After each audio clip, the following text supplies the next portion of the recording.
તો મહત્વના સમાચાર કહી શકાય, રાજ્યમાં આરટીઓનું સર્વર થયું છે ઠપ। તો આરટીઓમાં સર્વર ઠપ થતાં વાહન ચાલકોને પડી રહી છે હાલાકી। તો રાજ્યની આરટીઓનું સર્વર ફરી એકવાર થયું છે ઠપ।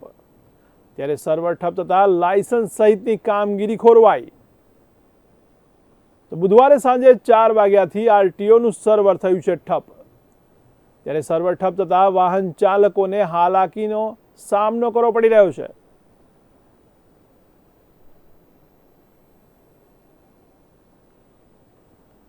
તો વધુ માહિતી માટે સંવાદદાતા મિહિર સોલંકી જોડાયા છે।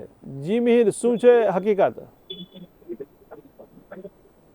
જરૂરથી જણાવી આપું, છેલ્લા 2 દિવસથી આરટીઓ નું સર્વર છે ડાઉન છે। લોકોને ખૂબ હાલાકીનો સામનો કરવો પડી રહ્યો છે।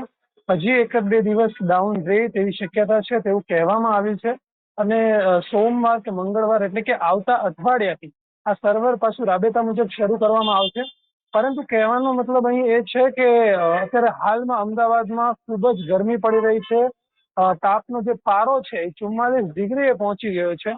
આવા તડકામાં તાપમાં લોકો છે, સામાન્ય જનતા છે, અહીંયા આવે છે, અહીંયા આવીને ધક્કો ખાય છે। તેમનું જે કામ છે આટલા દિવસથી તેમને જે તારીખ મળેલી હોય છે તે તારીખે અહીંયા તે આવે છે અને તે તારીખે તેમને જાણ થાય છે કે અત્યારે સર્વર ડાઉન છે, એટલે અત્યારે હાલમાં કોઈ પણ પ્રકારની આ જે પ્રક્રિયા છે એ હવે નહીં કરવામાં આવે। 1-2 દિવસ પછી તમે અહીં આવો અને આ પ્રક્રિયાનો તમારે આગળ જે રાબેતા મુજબ પ્રક્રિયા થશે।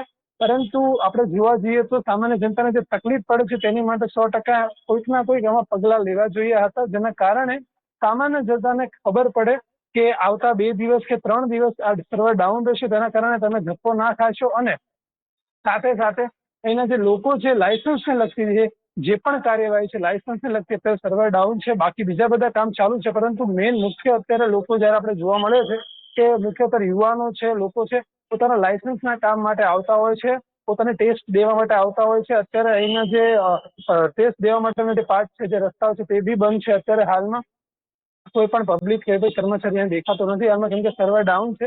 ત્યારે ઉપરથી આગળથી કોઈ આ માહિતી નથી, પરંતુ ગઈકાલે જ આ માહિતી દેવામાં આવી છે। જી આપનો ખૂબ ખૂબ આભાર।